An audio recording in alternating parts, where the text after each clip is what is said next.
జర్నలిస్టులంటే ఎవరు అని తెలంగాణ ముఖ్యమంత్రి రేవంత్ రెడ్డి అసెంబ్లీలో సమాజాన్ని ప్రశ్నించారు. యూట్యూబ్ ఛానల్ పెట్టుకున్న వారందరూ జర్నలిస్టులు కాదని ఆయన చెబుతున్నారు. జర్నలిస్ట్ అంటే అది హోదా కాదు, సమాచారం ఇచ్చే వాళ్ళంతా జర్నలిస్టులే. జర్నలిస్ట్ అని చెప్పుకోవడానికి యూట్యూబ్ ఛానల్ చాలు. నువ్వు జర్నలిస్ట్ కాదని చట్టం తెస్తానని రేవంత్ రెడ్డి అంటున్నారు. జర్నలిస్టులు ఎవరో, జర్నలిస్టులు కాని వారెవరో నిర్ధారించేందుకు జర్నలిస్టు సంఘాల నాయకులతో కూర్చొని మాట్లాడాల్సిందిగా సమాచార శాఖ మంత్రికి ముఖ్యమంత్రి సభలోనే సూచించారు. కానీ అధికారం ఉందని అన్ని చేస్తానంటే సాధ్యం కాదు.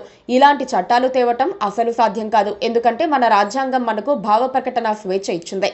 ఎలక్ట్రానిక్ మీడియాలోని 24 గంటల న్యూస్ ఛానళ్లు, వాటికి మించి వందలు వేలు, మళ్ళీ మాట్లాడితే లక్షల సంఖ్యలో వెబ్సైట్లు, యూట్యూబ్ ఛానళ్లు, ఇతర డిజిటల్ ప్లాట్ఫారంలు వచ్చేశాయి. వీటిని నియంత్రించడానికి ఎటువంటి చట్టాలు లేవు. ఇవి ఏ చట్ట పరిధిలోకి రావు. యూట్యూబ్ ఛానళ్లు, వెబ్సైట్లు కాకుండా ఏ విలువలు, నిబంధనలు పాటించకుండా ఇష్టానుసారంగా వ్యవస్థలను, వ్యక్తులను అప్రతిష్ట పాలు చేస్తున్నాయన్న ఆరోపణలు ఉన్నాయి. వ్యూస్ కోసం థంబ్నెయిల్స్ దారుణంగా పెడతారన్న ఆరోపణలు ఉన్నాయి. తామర తంపరగా వచ్చిన యూట్యూబ్ ఛానళ్ల పైన పర్యవేక్షణ లేదు. ఇది మంచి, ఇది చెడు అని చెప్పేవాళ్ళు లేరు. అలాగని అన్ని యూట్యూబ్ ఛానళ్లను ఒకే ఘాటన కట్టలేం.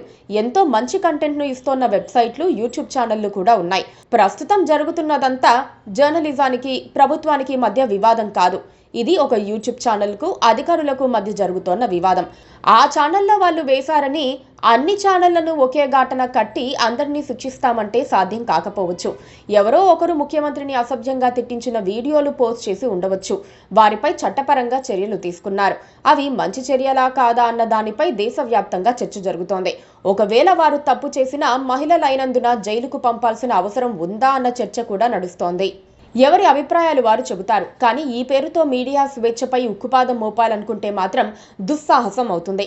ప్రజలు తమ అభిప్రాయాలు వ్యక్తం చేసే అవకాశం రాజ్యాంగం ఇచ్చింది కాబట్టి ముఖ్యమంత్రి అయినా కాదనలేరు.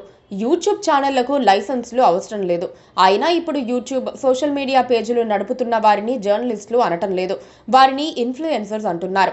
అరెస్ట్ అయిన వారిలో చాలా సీనియర్ జర్నలిస్ట్ ఉన్నారు కాబట్టి జర్నలిస్ట్ అరెస్ట్ అంటున్నారు. ఆమె జర్నలిస్ట్ కాదని చెప్పడానికి ఎవరికి అర్హత ఉండదు. సీఎం రేవంత్ రెడ్డి జర్నలిజాన్ని నియంత్రించలేరు. యూట్యూబ్ ఛానళ్లను కూడా అరెస్ట్ల ద్వారా నియంత్రించలేరు. అయితే అభ్యంతరకరంగా వీడియోలు చేస్తే మాత్రం చట్టపరంగా చర్యలు తీసుకోవచ్చు. కానీ సోషల్ మీడియా ద్వారా తమకు వచ్చిన అవకాశాన్ని, భావ ప్రకటన స్వేచ్ఛను ఉపయోగించుకుంటూ ప్రజలకు సమాచారం, విశ్లేషణలు, వాస్తవాలను ఇస్తున్న వారిని ఇబ్బంది పెడితే అది రేవంత్ రెడ్డి రాజకీయ భవిష్యత్తుకే ఇబ్బందికరం అవుతుందని చరిత్రలో జరిగిన చాలా ఘటనలు నిరూపించాయి. మరి రేవంత్ ముందుకే వెళ్తారా? Please subscribe to